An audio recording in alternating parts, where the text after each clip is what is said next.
This edition of Mac Voices is supported by you, our viewers and listeners, through our new Patreon campaign. If you get value from Mac Voices, please consider helping support the show by visiting patreon.com/MacVoices. Welcome to Mac Voices. This is the talk of the Apple community, and I'm Chuck Joyner. Folks, we're back from CES. It's been a wild ride, but I'm happy to be back to a more normal show. And that's probably the last thing that's going to be normal about this show, because Joe Kissell is back. Joe, welcome. It's great to see you. Hello. Nice to be here as always.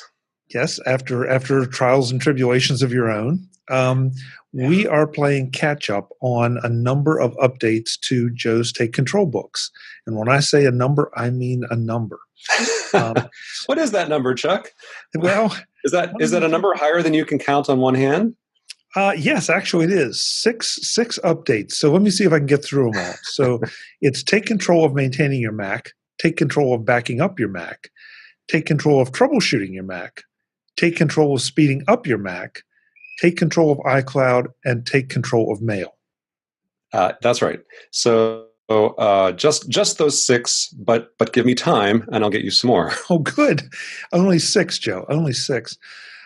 So trying to do this in an organized fashion is, Joe and I said we're going to try to maybe hit each book for about 5 minutes. We may, shift that around. We're just going to see. But Joe, first of all, welcome back. This is our first show together of 2019, so it's good to have you. I'm delighted you made it through. Yeah, it felt a little touch and go there for a while. Before the show, Chuck and I were chatting about things that you really don't need to know about. But yeah, we had things happen with our house, we had sewer problems, and just like stuff that you, the Mac Voices viewer or listener, don't need to care about them. But it made my life interesting in a euphemistic way for a while. So yeah, but I'm okay. I'm here. Suffice it to say that home ownership is not all it's cracked up to be. Oh man, the stories I could tell. Yeah. But anyway, I got past at least a good chunk of stuff, and now we're on to back to work. Well, and these all strike me, especially the first four, as updates that maybe all of them, were they all sort of driven by the upgrade to Mojave? Yeah, so I mean, this kind of happens every year. Apple releases a bunch of new operating systems, and so then not only me, but other Take Controllers too. But I have to scramble to update as many of my books as I can to reflect the new reality. So far, I mean, Mojave's been out for 4 months or something now. So far, I've only updated these 6 books. Sorry, it takes a long time to do these updates, and then the books have to be edited and produced and all these things. And I have other things to do besides writing books.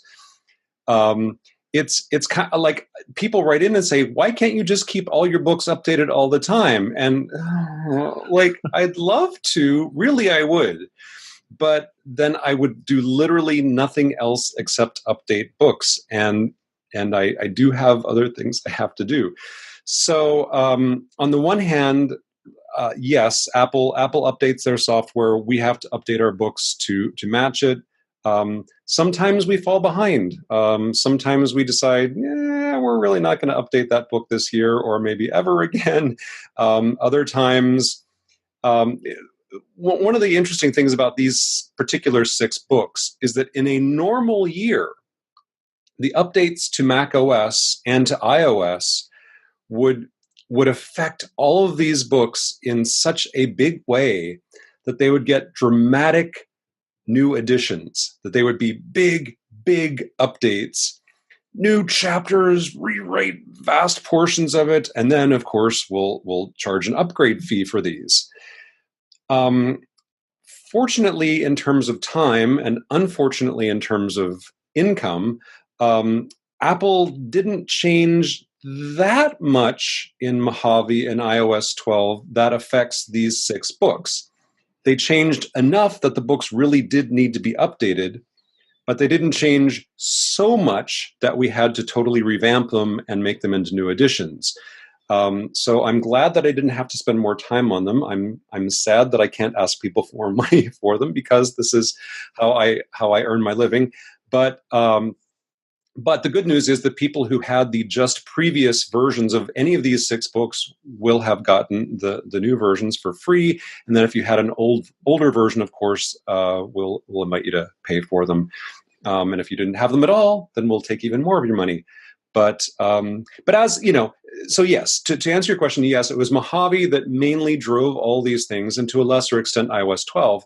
But as always happens, I think, oh, well, Apple just changed, a couple little things in mail or disk utility or whatever, so I'll just go, but then I'll notice, oh, but wait a minute, this third-party app is no longer available, or this cloud service has changed, or this hardware is there's all, I just go through this list. And even as I was dealing with my home ownership things and, the holidays and all this, I just look at my computer and, oh, what's this new warning that Carbon Copy Cloner is now throwing up on the screen? Oh, I didn't know that was a thing. Oh, that has to go in the book, So all these things that some of them come from Apple, some of them come from third-party apps. Some of them are a consequence of new Apple hardware. We'll get to that in a bit. But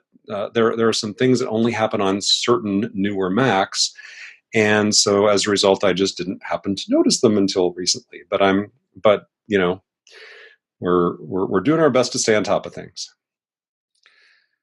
Well, we talked about that you have a couple things to highlight in each book, and so I'm going to try not to ask too many questions and take us down too many rat holes, because usually that's kind of what we do.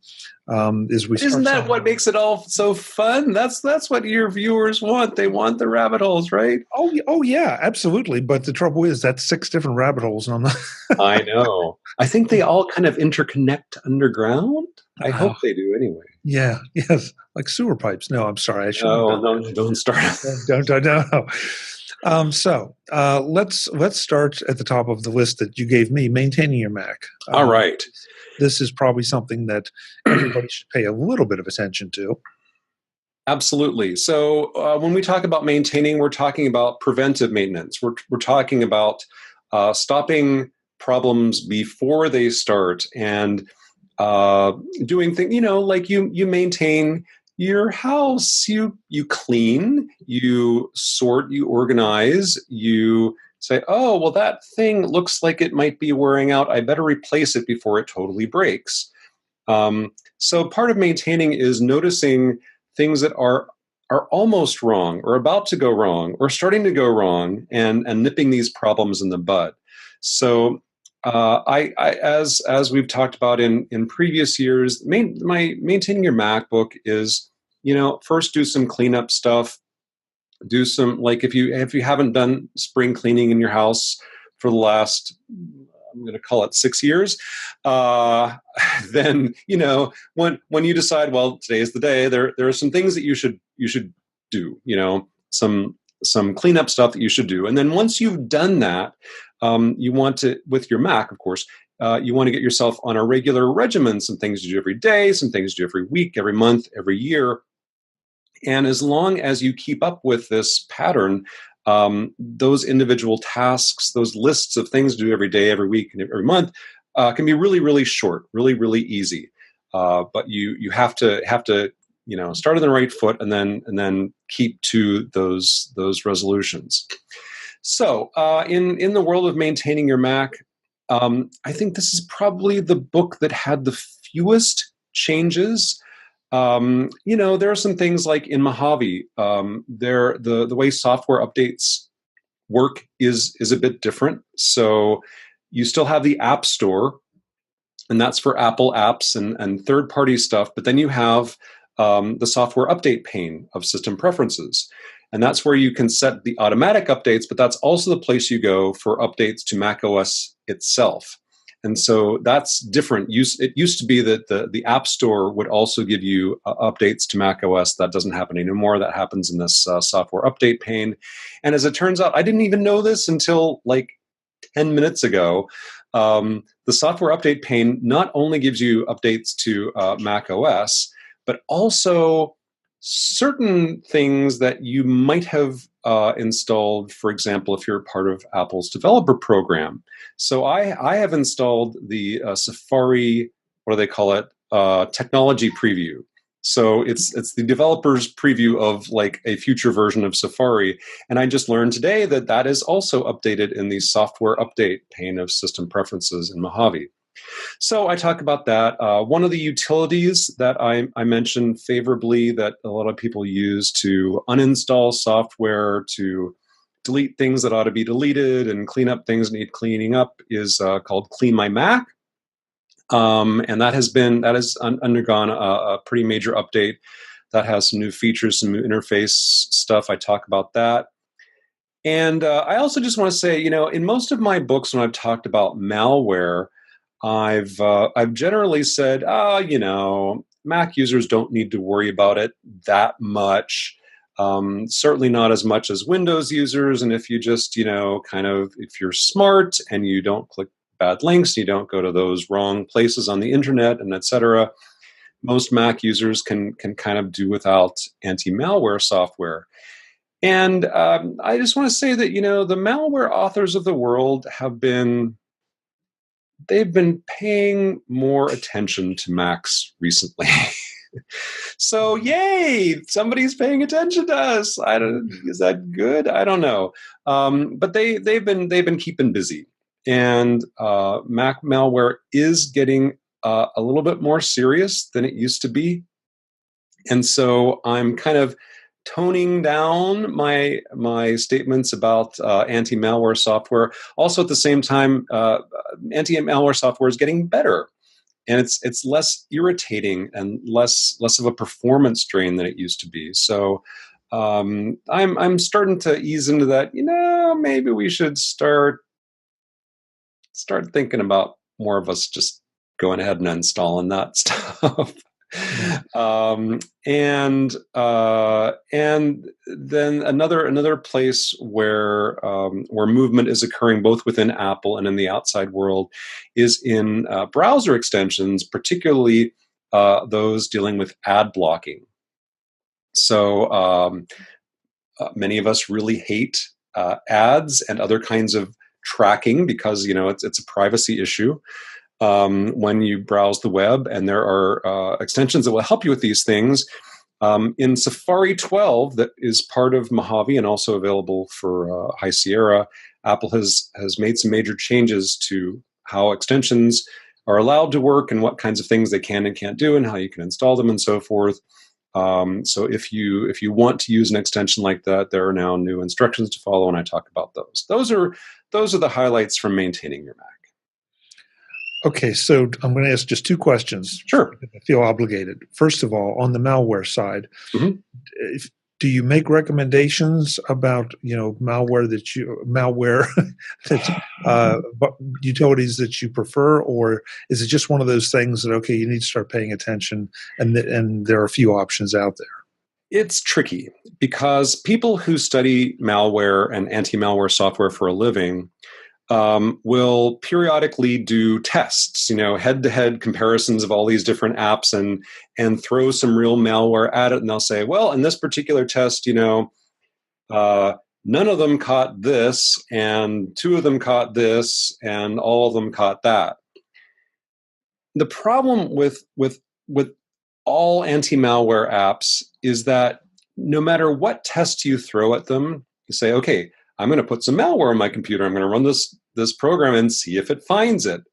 Okay, well, that's interesting. But what you really care about is, will it find the next one that comes out? So malware authors are really, really sneaky. They know how to evade anti-malware apps. So even if you have an app that passes all the tests and it finds everything you can throw at it, that does not in any way mean that you're definitely going to be safe when the next virus or Trojan or whatever comes out, because that malware author might be very clever and might sneak past the defenses of this particular app. So I take all these comparisons with a grain of salt. None of the anti-malware apps are perfect, and some of them are actively bad. But based on what I have read and my personal experience at this moment, I tend to feel most favorably disposed toward a couple. One is ClamXAV, which used to be free and now is not, but it's not that expensive, and Malwarebytes, which also is a paid app. There are others that are free that I don't quite trust as much, including some made by some of the big names in security, like Norton and Sophos and so forth. But if I were choosing for my own use, I would probably tend toward one of those ones that I mentioned. Okay. Second question on the maintaining, Yeah. because I recently heard, much to my surprise, contradictory thoughts on this, and that is the automatic software installation that is available on Mojave, so that when the system software comes out, you immediately get it updated. Yeah. You like this? You don't like this? I mean, I know up to this point, even when we were migrating to new versions of the OS, we'd say, maybe you want to wait a little while. And yet here's an option to install the latest and greatest at any given moment. Yeah. Well, I myself am of two minds about this. So I can give you contradictory advice, right here. And that is, there's what I say and then there's what I do. So what I say is 99, I don't know, a very large percentage of the time, software updates are good and helpful. Software updates fix bugs. They plug security holes. They improve performance. They add features. Software updates are a good thing. Almost all the time, you want those updates. At least you want the free ones. And this is as true for third-party apps as it is for macOS itself.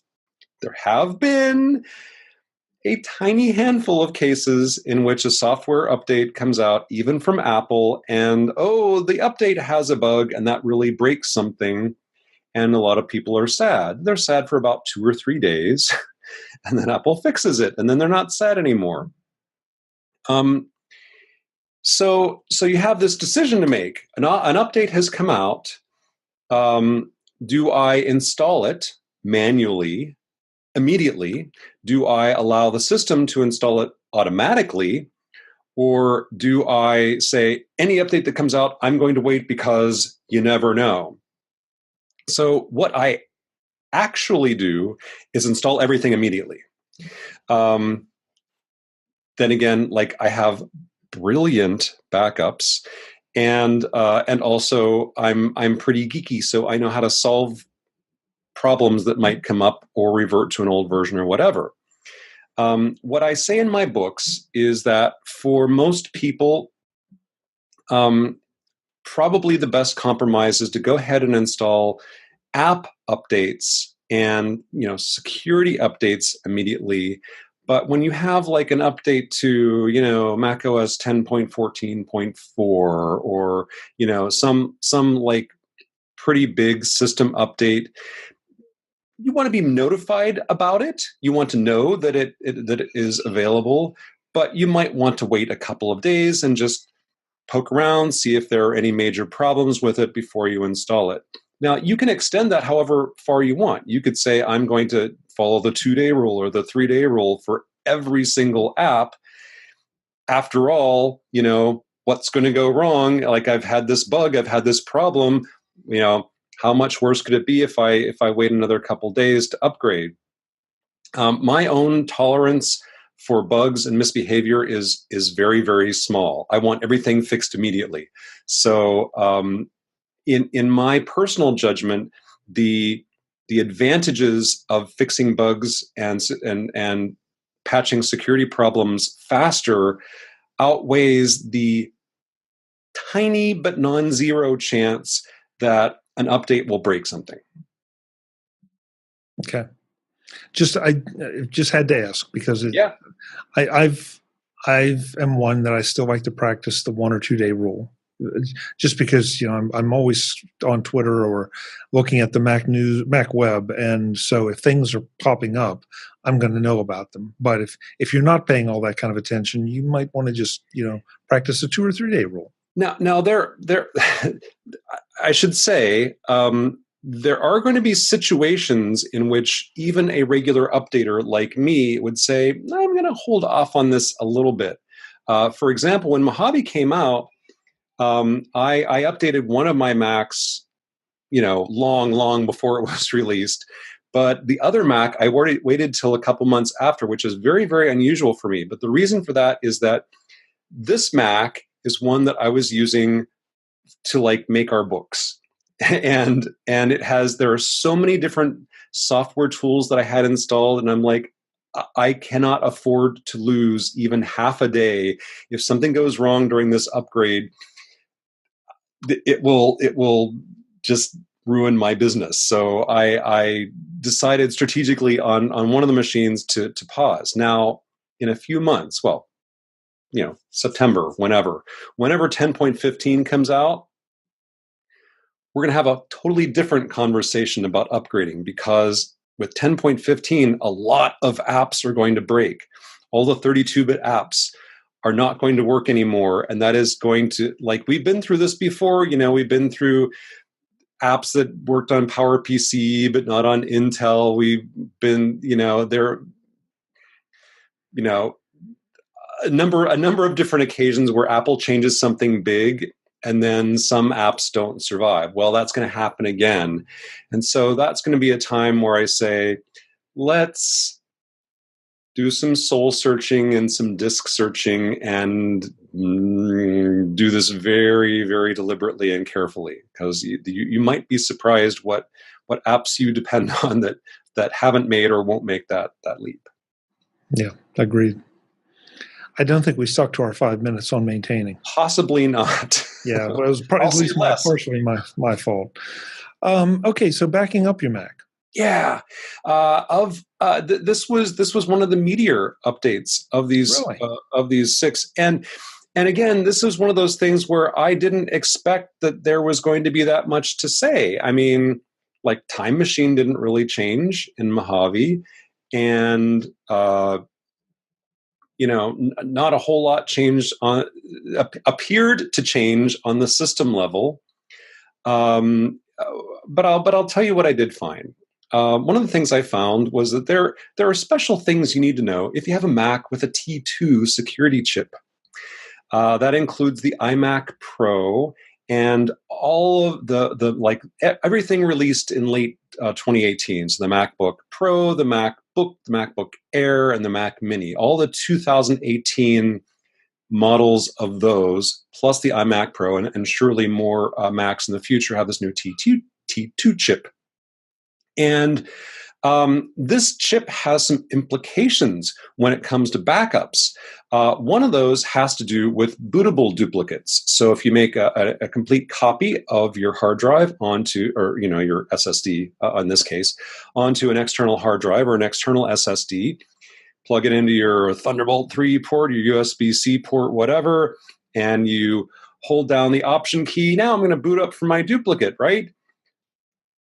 But no, it won't work. It won't work because this security chip is intervening to prevent a malicious character from coming in and booting your Mac off of some other drive that you presumably don't want. So you have to go in. You have to restart your Mac. Press Command R to go into recovery mode. And then you have to run this special utility, and all you have to it's a click. Like you have to click this radio button that says, allow this Mac to be started up from external disks. And then you click OK, and you restart again. You're good. But if you didn't know this, you'd be like, wait a minute, oh no, I made a bootable backup of my Mac and it's not working. Now what do I do? So that happened. Another thing about the T2 chip is new Macs, in High Sierra, Apple started using this new APFS file system, but only for SSDs. And then in Mojave, Apple started using it for all disks. And APFS is mostly great, except for the parts that are terrible. And but mostly it's sort of invisible to users. There turns out to be this weird thing that it's no problem to make a clone of your APFS SSD or whatever onto an external hard drive that's formatted in the old way as HFS plus. That works. That's fine. You can boot from it as long as you've done that thing that I just described. But if that external drive is encrypted with File Vault, then you can't. Then you can't boot from it. And that is not something that you can work around with a setting. Your only choices are to either not encrypt that duplicate with File Vault, or to switch it over to the APFS file system, do your clone, start up from the clone, and then turn on File Vault on the clone and let it run. And that would be okay if it weren't for the fact that when you're running a Mac from an external hard drive or an internal hard drive, any hard drive, anything that's not an SSD, if you're running a Mac from a mechanical hard drive formatted as APFS, it's super crazy slow. So you have to decide, do I want my clone to be super crazy slow, or do I want my clone to be not encrypted? So, I can't tell you which one to choose, but it used to be that you didn't have to make a very serious compromise to have both of those things, but now you do. And that's something that I was unaware of it until a couple of months ago. So even though Time Machine hasn't changed and most things seem like they work behind the scenes, there's stuff like that. I will mention a few other things. Every time I do this, I have these online appendixes that anybody can read, even if you haven't bought the book, that list all the different Mac backup apps that you can buy and cloud services too. And so I go what's the latest version, and does it work with Mojave and any new features and all this kind of stuff, and I update these tables. Well, this time around, I had to delete tons of things from those tables because Mac backup apps are just disappearing left and right. And even those that are, even a lot of them that are still around, you can buy them, they're like, well, it only works up to Sierra, or it only works up to whatever. But with High Sierra, and more so with Mojave, a lot of developers of Mac backup software are just kind of thrown in the towel. They're like, no, this is, if I got to support all this security stuff, all this APFS stuff, all this everything, no more. And one of the biggest players, I think the biggest player that we lost, is data backup from ProSoft. That was always one of my go-to choices. It was something that I always recommended as one of my top 3 picks for backup software. Go there today. There's a big banner on the top of the page that says, this product is no longer being developed. We'll still sell it to you, but it only kind of works under High Sierra and later, and it doesn't have, it doesn't support all of its features, and it has limited support. So I don't know what the story is there, but rest in peace, data backup. That is a surprise. A surprise. I'm looking forward to a time we have more time to talk about some of the security stuff in relation to backing up and into everything else, but we're not going to go there. Yeah. So let's move to troubleshooting your Mac, Awesome. because unfortunately, we sometimes need to do this. Yes, we do. You know, one of these days, the troubleshooting book is going to have to double in size, because the number of different things that could possibly go wrong and the number of potential cures is growing all the time. I didn't want to get into that much of a thing. But back on the topic of, like I said, all these backup apps sort of got stymied by APFS. Same thing is true of disk repair utilities. Disk Warrior, Tech Tool Pro, Drive Genius, all these legendary Mac disk repair apps still to this day have limited, let's just say limited capabilities with APFS drives. So they will run on Mojave, and they might do some stuff with APFS drives, but not everything. This is Apple's fault. It just is. It's Apple's fault, because Apple did not release adequate developer documentation on APFS until right before Mojave shipped. They should have released this a year earlier, but they didn't. And so all these people that are doing this really low-level stuff with disks and SSDs, they had to guess or reverse engineer, or it was awful, and they couldn't figure stuff out. So now that they do actually have developer documentation to work with, they're like, okay, well, we're working on it, but this is really complex stuff, and it's going to take us a while. So, which is rough, because these are the main tools people use to diagnose and fix disk-related problems on their Macs. And if they're not working on the latest file system, what else are you supposed to do? Disk utility is there, and it's free, but it's really, really limited. So all I can say is be aware of this, and fingers crossed that the updates come out soon. And then, of course, the same things I said about the T2 chip and disk utility doing things in a little bit of a different way. Those are pretty much the highlights of troubleshooting. Okay, that's good. So we picked up some time there. That's right. So speaking of picking up time, how about speeding up your Mac? Yeah. It's really a big issue since we just installed a new version of the OS? Well, hopefully you didn't install a new version of the OS on a Mac with an internal hard drive as opposed to an SSD, because that's going to be sad for you.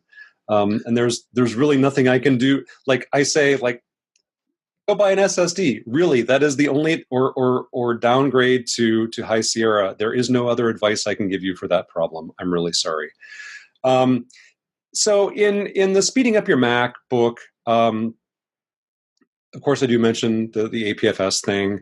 I had to delete some discontinued hardware and software. I talked about some fun things, like, the new Wi-Fi naming conventions. I had this whole thing about, there's this part of what if your Wi-Fi is slow? How do you get faster Wi-Fi?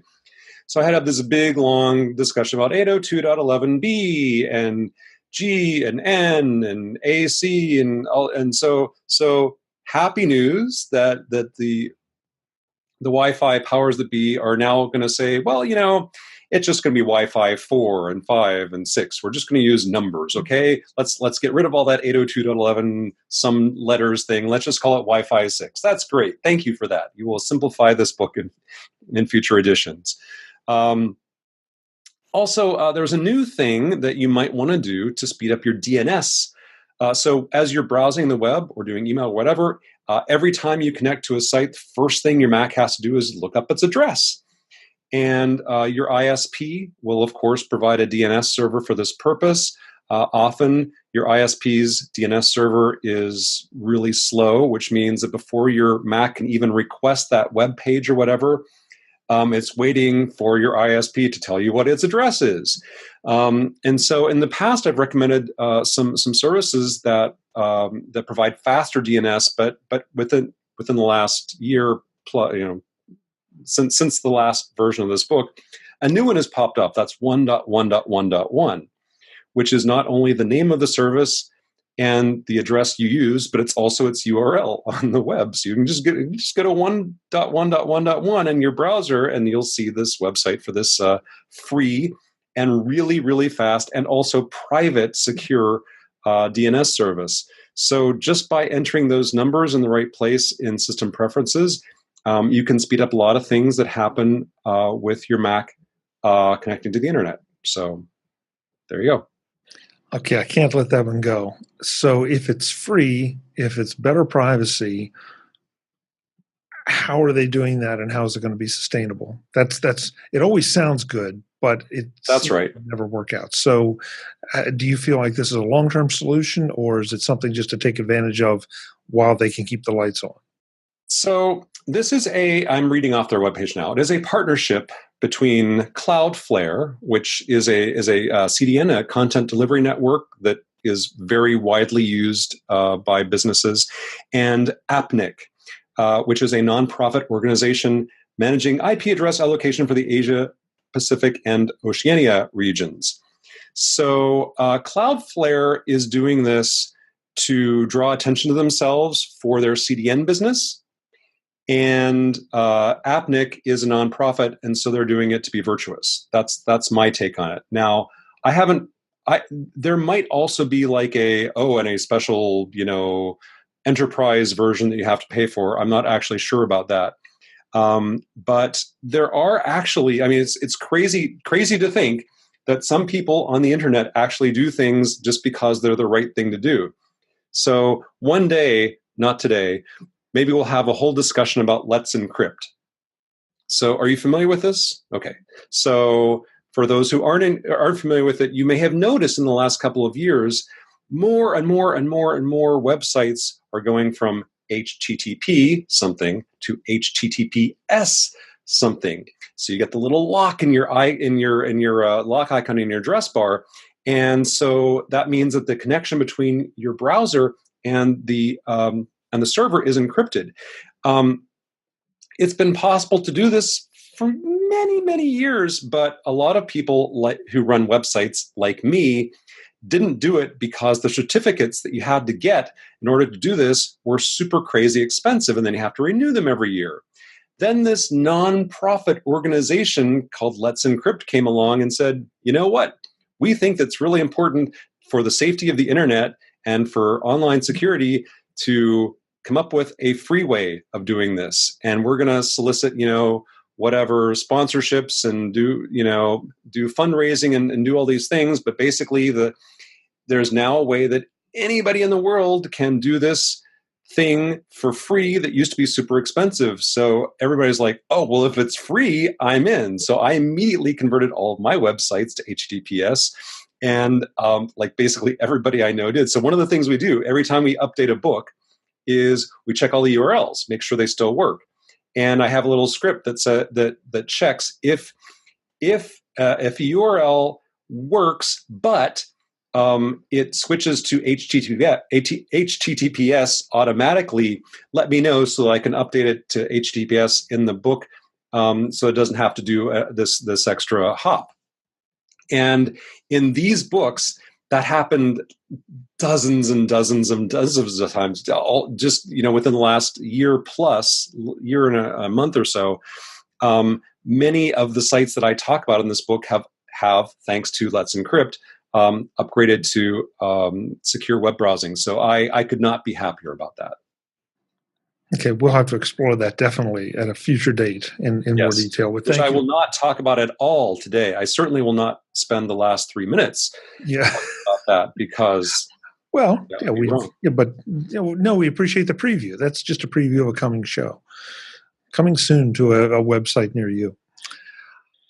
So that's the first four, and those books I always felt like they sort of went together.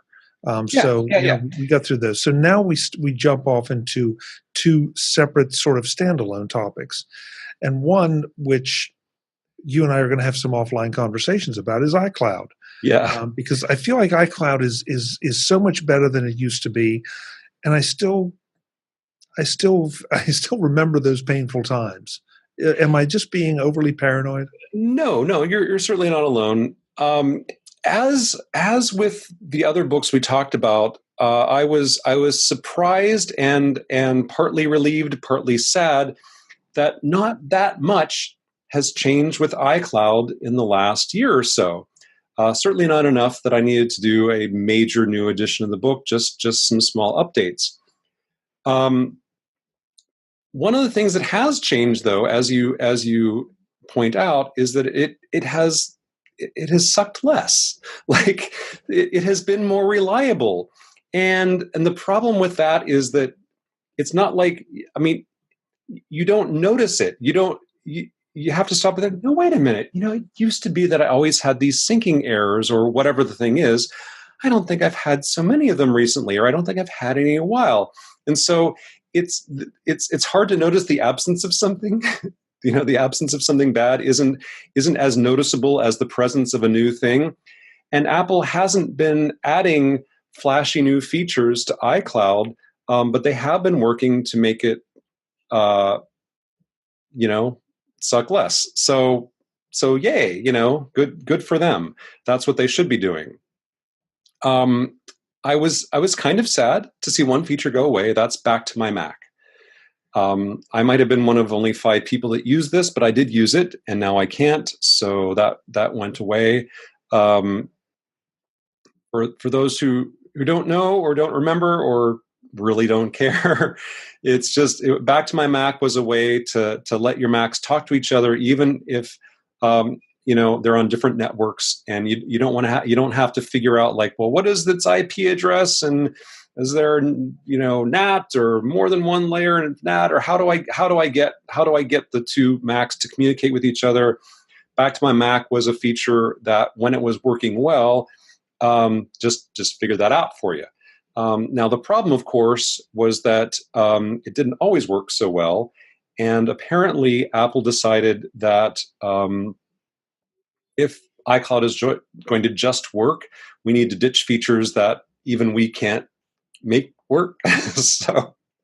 So they ditched Back to My Mac. I'm sorry to see it go. Now it's a little harder to do the kind of thing that Back to My Mac did for file sharing and screen sharing and so forth. It can be done. It's just a little more awkward, but that disappeared. And I'm looking over my list here.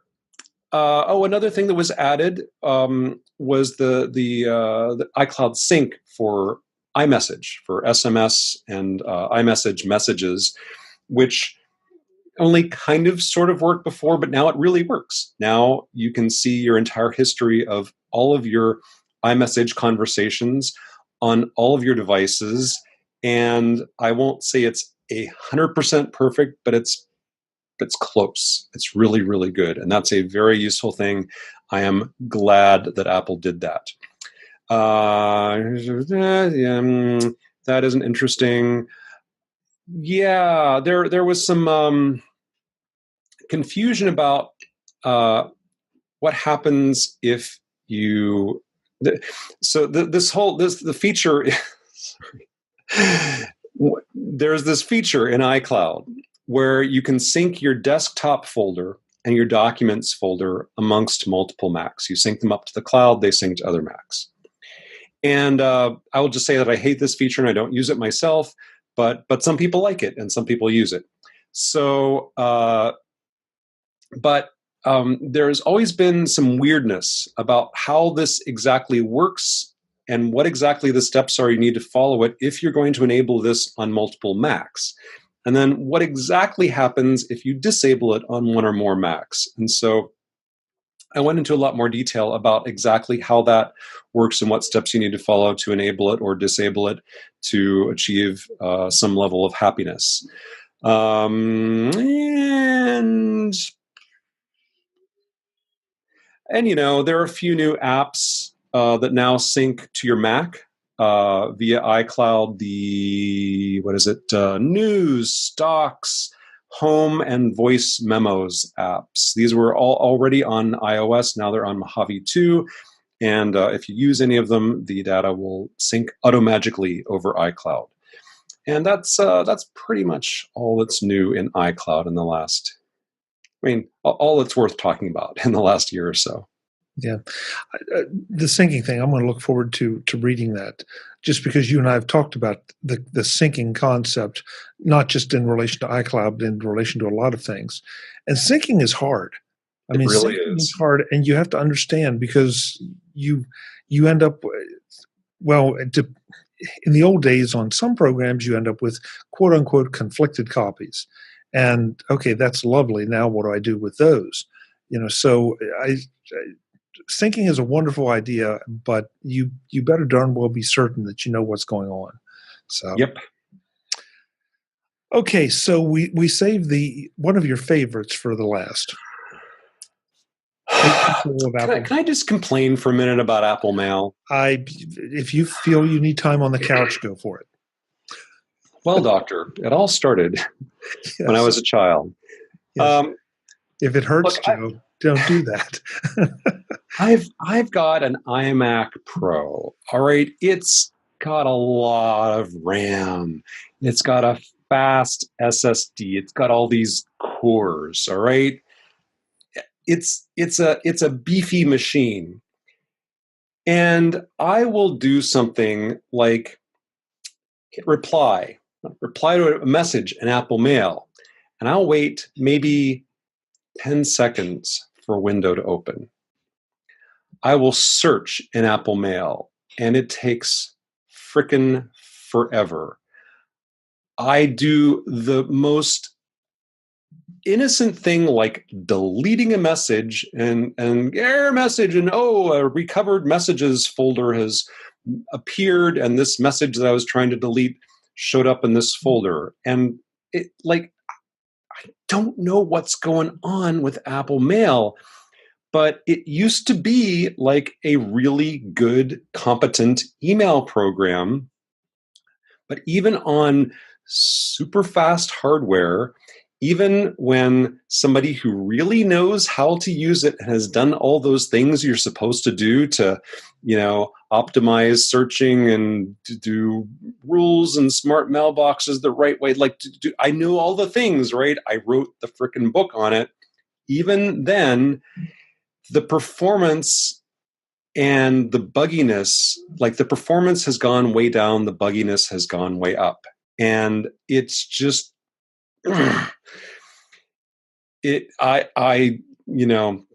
I'm sticking with it because it's still a less bad solution for my current needs than what I can get elsewhere, and because I know some information that I can tell you about that is going to come into effect later this year, that I think will give me a happy transition from my current situation with Apple Mail to a better place. So it for me, it doesn't make sense to ditch Apple Mail and go with any other currently available choice. But so one of the things I say in this book, and not for the first time either, is if you're having trouble with Apple Mail, it's not you. Really, it's not your fault. You didn't do something wrong. You haven't misunderstood the UI. It's not that you entered a wrong setting someplace. It's not you, it's Apple. And if that is the only thing I can do, is to reassure you that those problems that you're having that are irritating you are not your fault. That's not a solution, but it's something, right? So, but I assume that the book, and correct me if I'm wrong, obviously, but I assume the book does target some specific common things. Oh, sure. People Yeah, run into absolutely. I tell you how to solve the problems that are solvable. Unfortunately, there are fewer and fewer of those with each new release of Apple Mail. In Mojave, not a lot changed, but there are some things that you just can't do anymore. Like you can't use mail stationery anymore. I don't care personally. I don't like mail stationery. I don't use mail stationery. But I was at a conference a few months ago. This was just shortly after Mojave came out, and I happened to mention this to an IT guy who was there for the conference too. He's like, oh, "What? Oh no! I use that for my newsletters," and so like, I'm sorry, you can't anymore. So, man, I don't know. Like, if you don't have a really high volume of email like I do, um, it might be fine. It might be. And I, like I say, I do tell you how to avoid or solve as many problems as I can, but this just isn't like the old days where the purpose of my book is to help you solve the problems that, under the assumption that most of the problems that you might have with mail aren't your fault, or that are your fault. I mean, that are solvable. You put the wrong thing in there. You just have to click a different box, and then the problem is solved. It's just not like that anymore. Apple's adding stupid little, like, hey, they added dark mode. Yay! They added a new button on the toolbar to file messages into. Okay, that's nice. Added continuity camera. I'll never use that. I don't care. So, like, they're adding features that look good in marketing, but they're not making it a more powerful or robust program. And my patience is wearing thin. So that's kind of all I want to say. And there's one little thing which I feel like we must have talked about in the past, but I'm not positive that we have. So forgive me if this is a repetition, but I keep getting email, which I shouldn't be getting, because when we send out mass mailings from Take Control, it comes from this address that's a send-only address. So it's not coming from my personal address, it's coming from a robot. I write it, but then I say, okay, robot, send this on my behalf. And if a message bounces, that is to say, like, the mail server's down, or the person has discontinued their email account or something, that bounce is supposed to go back to a robot that says, oh, it's a bounce, we'll do the right thing, we'll deal with this message. Every once in a while, one of these supposed bounce messages looks kind of funny to a robot, and the robot says, I don't really know what to do with this, I'm going to forward it on to Joe. So I get these bounce messages, which is basically anything sent to this send-only address that doesn't look like it was generated by a mail server. And I have gotten lots and lots and lots of people deliberately writing to this address thinking that they are reaching me. And why do they do this? Because they open up Apple Mail. They know they've gotten email from me in the past. They open up Apple Mail.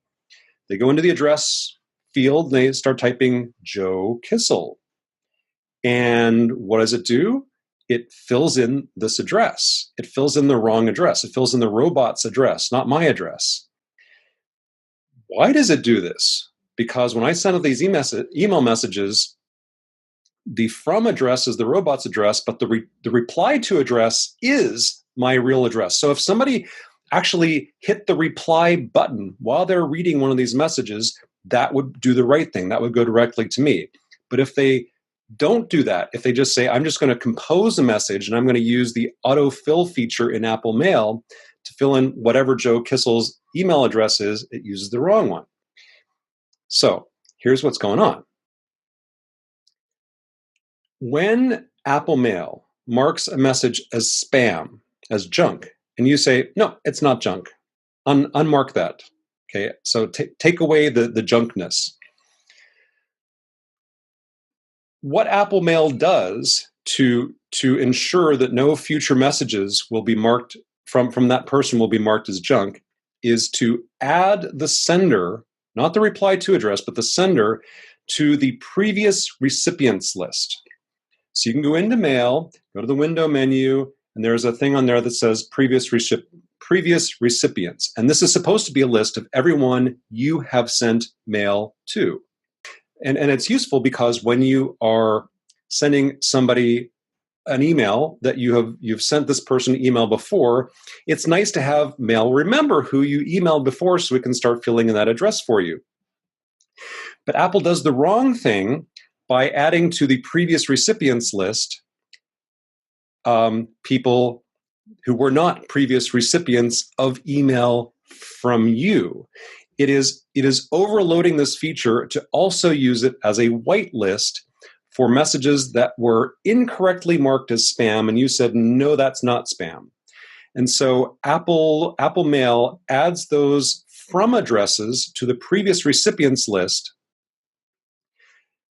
ostensibly to prevent them from being marked as spam in the future, but the effect is that now Mail thinks that those are real addresses that you can use, but most of them aren't. They're not real addresses, they're robotic addresses like the one that I use.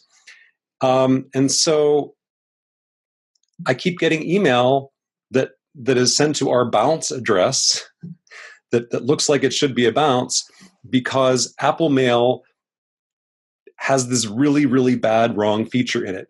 This is not new. This has been around for a long time, but it hasn't gotten better. It's really, really irritating.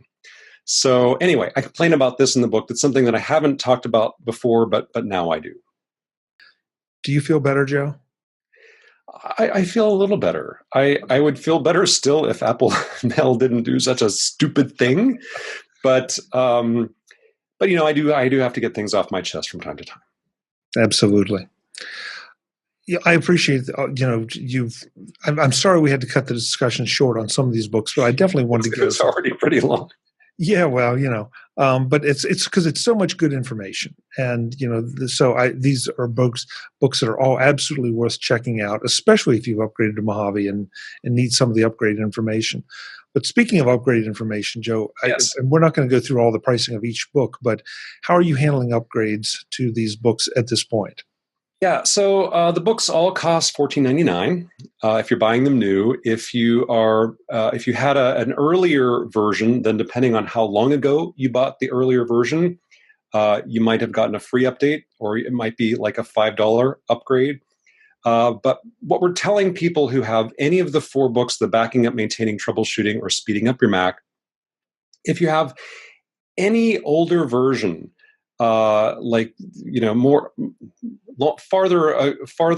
back than the most recent version, if you have any older version of any of the 4 books and you want to upgrade to the newest version of any or all of the new books, it's $5 a piece. So instead of $15, it's $5, and that's how much we love our customers. So we really want everybody to have these 4 essential books about preventing and fixing problems with Macs, and we're trying to make them as attractive as possible. And I will also mention, if you don't have any of them and you want to buy all 4, then instead of the $60 cover price, you can pay $30. We have a 4-book bundle that's half price, and we would love for everybody to take advantage of it. And I hope they will. If they don't have them, I want you to take advantage of the upgrade price if you don't get the automatic upgrade, or get the bundle, because this is just a little bit of the information in these books that we've just talked about. And oh, yes. I say it every time we talk, Joe, but I feel like we're renting your expertise for a ridiculously low price. We all really appreciate everything you put in, because you tell me things I don't know. My invoice will be in the mail. Good to know. Joe, again, thanks so much for the time. I know that this was a lot to pack in, but we got it in, and I hope everyone will take advantage of this, because this information is so important. Thank you, and everyone enjoy. And now would you just everybody leave me alone for a while so I can write some more books? So you can come back here and be on MacVoices. Right on. Joe, thanks again. Sure thing. Folks, I'm Chuck Joyner. We will be back with more soon from Joe and from lots of other people that you really want to hear from. Until the next time, thanks for watching. Visit MacVoices.com for show notes and to connect with Chuck on social media. Get involved in our MacVoices Facebook group and get more out of your Apple tech with MacVoices Magazine, free on Flipboard.